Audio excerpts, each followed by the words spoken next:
Lonzo Ball returned to the starting lineup last night, finished 8 points, 7 assists, 6 steals in a win over the Heat. Dwayne Wade came away impressed, called himself a fan of Lonzo, and his coach Luke Walton heaped even more praise on his point guard.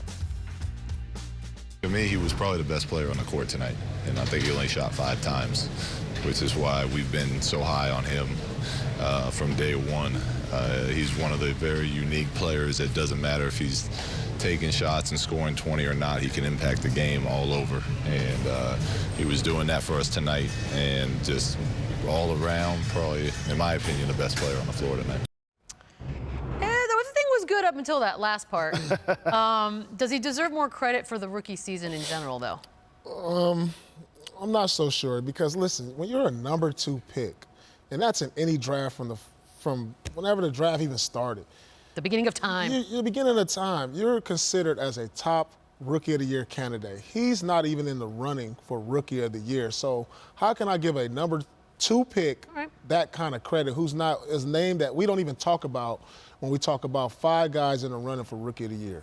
And to piggyback off of what he's saying, when you go in the top 5, you hope that's a perennial all-star or future Hall of Famer. But I disagree with you. I think he does deserve more credit. I think he deserves credit for how he's performed. I think the antics away from basketball and people heaping praise upon him put the expectations too high. There were people speaking in the microphone saying he passed like Magic, he's versatile like LeBron, he may be the next Jason Kidd.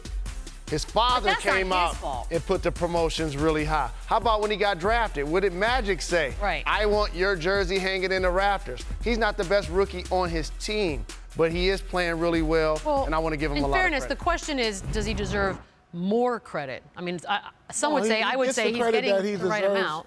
For what he's doing right now. I mean, I'm not saying he's not going to be a better player in the future or even an all-star, but not right now. Best player on the court last night, though? Really, Coach? When he said that, I'm like, wait a minute. This offseason, I perked up. I'm like, they may be trying to move him and Luau's deal. Oh, you think that was just some How about this? lipstick? If, say, for example, there are certain players in this league that you just don't move. He's not one of them. And a lot of times, you're not in control of your destiny. If LeBron James and Chris Paul decided to go to the Lakers, they would trade him in a heartbeat.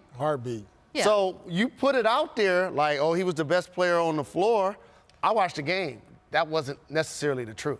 I mean, it's nice to hear. But sometimes, coaches say, all right, the way he controlled the pace, the way he rebounded, he made timely passes or timely buckets. Sometimes coach has a way of getting his players psychologically to just make them feel good. Maybe it was one of them feel-good moments to give them confidence. Some of us react to sweet words. It helps us out. Some don't.